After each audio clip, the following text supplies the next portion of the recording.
What if I told you that some engines were so powerful, so dominant, that racing officials literally banned them from existence? We're talking about engine swaps that were so game-changing, they didn't just break records, they broke the entire sport. Today, I'm revealing the 8 most forbidden engine swaps that changed motorsport forever. And number 3 on this list, it literally caused an entire manufacturer to boycott NASCAR for a full season. But before we dive into these mechanical monsters, make sure you hit that subscribe button, because 87% of you watching aren't subscribed.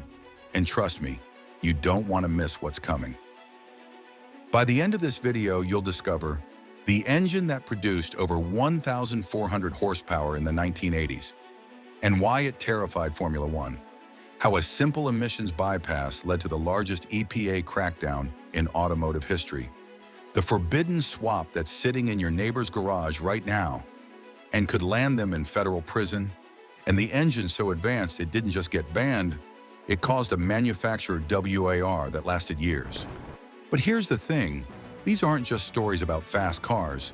These are stories about human ambition, corporate warfare, and the thin line between innovation and destruction. So buckle up, because we're about to enter the dark side of automotive history. Picture this. It's the mid-1990s and Ford is absolutely demolating the British Touring Car Championship. Their Mondeo is winning everything. Competitors are scratching their heads, fans are getting bored, and officials are getting suspicious. What they discovered was automotive espionage at its finest. Ford's factory teams had taken their homologated Zeta 2.0-liter inline-4 and secretly modified it beyond the rules. We're talking illegal head designs, internal modifications that weren't on any homologation papers. The human story here, engineers working in secret, knowing they were crossing the line, but driven by the intoxicating desire to win. When officials finally caught them, it wasn't just a slap on the wrist. It was a complete ban that changed how homologation works forever. But if you think that was controversial, wait until you hear about number 7. This one hits close to home because it's probably happening in your town right now.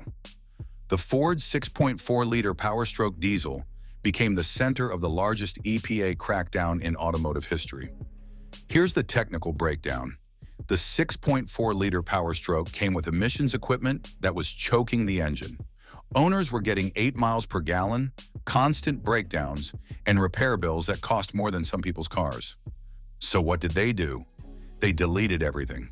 DPF delete, EGR delete, SCR delete, turning these trucks into fire-breathing monsters with 200-plus horsepower increases and doubled fuel economy. But the EPA didn't just fine people. They went after shops, manufacturers, even individual truck owners. We're talking federal crimes, 6-figure fines, and prison time. Families lost their businesses, mechanics faced federal charges. But that's nothing compared to the corporate warfare we're about to discuss in number 6.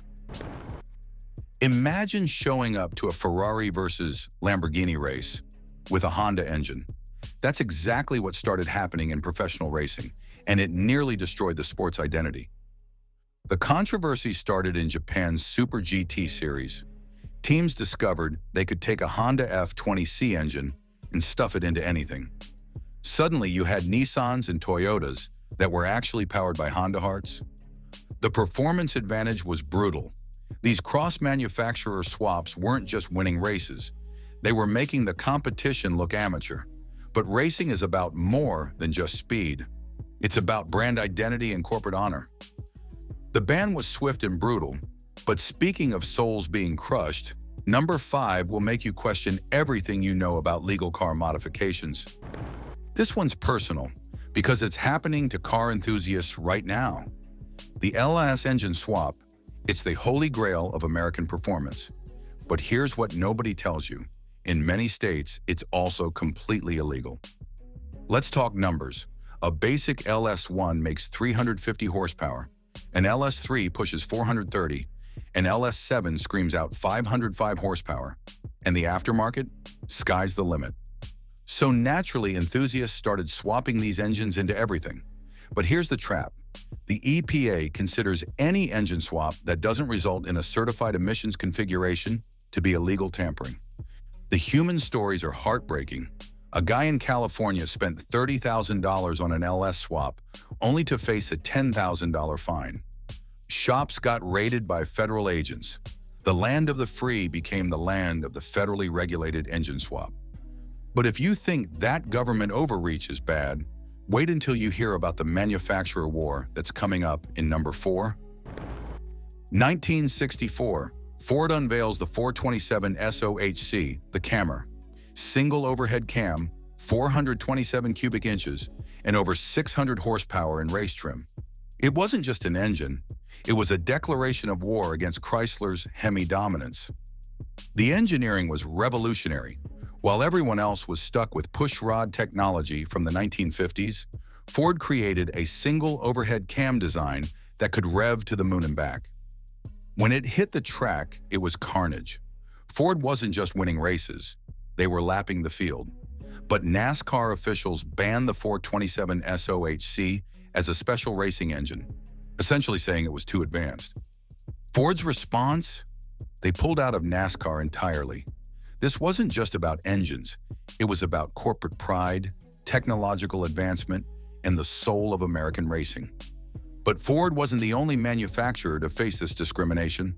Number 3 will show you what happened when Chrysler got the same treatment. If you thought Ford's story was dramatic, buckle up. The Chrysler 426 Hemi didn't just get banned, it caused a manufacturer boycott that nearly destroyed NASCAR. Those hemispherical combustion chambers allowed for larger valves, better airflow, and more complete combustion. The result? An engine that could make power like nothing else on Earth. When the 426 Hemi hit NASCAR in 1964, Richard Petty won 27 out of 61 races. 27. That's not competition, that's annihilation. NASCAR banned the Hemi, and Chrysler's response was nuclear. They organized a complete boycott. The 1965 NASCAR season was a disaster. Car counts dropped, fan interest plummeted, and the sport faced an existential crisis. But even that pales in comparison to the technological terror that's coming up in number 2. The McLaren P1 GTR wasn't just fast, it was otherworldly. 986 horsepower from a twin-turbo V8 hybrid system designed exclusively for the track. But some wealthy enthusiasts had other ideas. Here's where it gets crazy. A few ultra-wealthy collectors started converting their P1 GTRs for street use. We're talking about installing headlights, turn signals, and emissions equipment on a car that was never meant to see public roads. The performance was insane. 0 to 60 in 2.4 seconds, 200+ miles per hour top speed, and lap times that embarrassed supercars costing twice as much. But McLaren was furious. McLaren started sending cease and desist letters, threatening to void warranties and refuse service. They argued that these conversions violated the original purchase agreements and compromised safety. The controversy split the supercar community. Some argued that if you buy a car, you should be able to modify it however you want.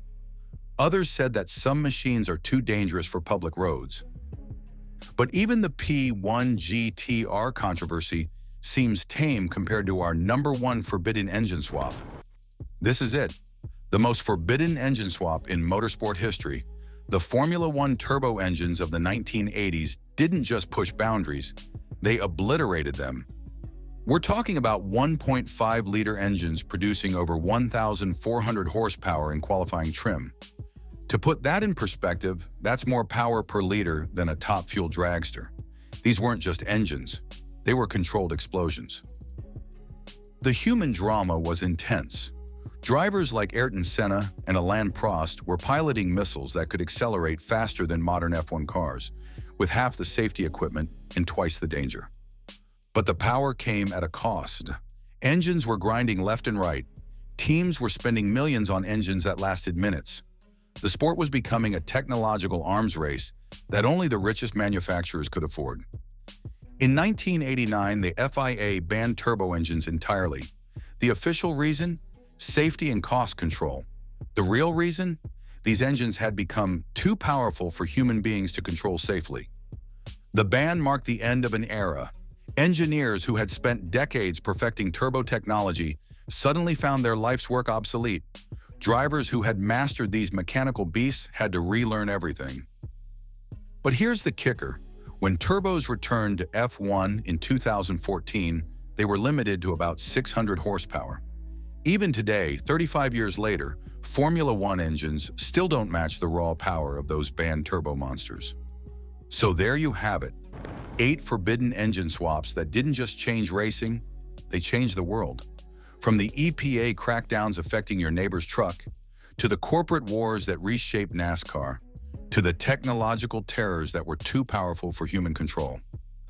But here's what really gets me about these stories. Every single one of these engines represents human ambition at its purest. Engineers pushing boundaries, drivers risking everything, and manufacturers betting their reputations on mechanical innovation. Yes, they were banned. Yes, they caused controversy, but they also pushed automotive technology forward in ways we're still benefiting from today. The lessons learned from these forbidden engines live on in every modern car, every racing series, and every backyard garage project. Which of these forbidden engine swaps shocked you the most? Let me know in the comments below. And if you want to see more deep dives into automotive history's darkest secrets, make sure you subscribe and hit that notification bell. Remember, in the world of high-performance engines, sometimes the most forbidden fruit tastes the sweetest. Until next time, keep those engines running and keep pushing those boundaries. Just maybe check your local emissions laws first.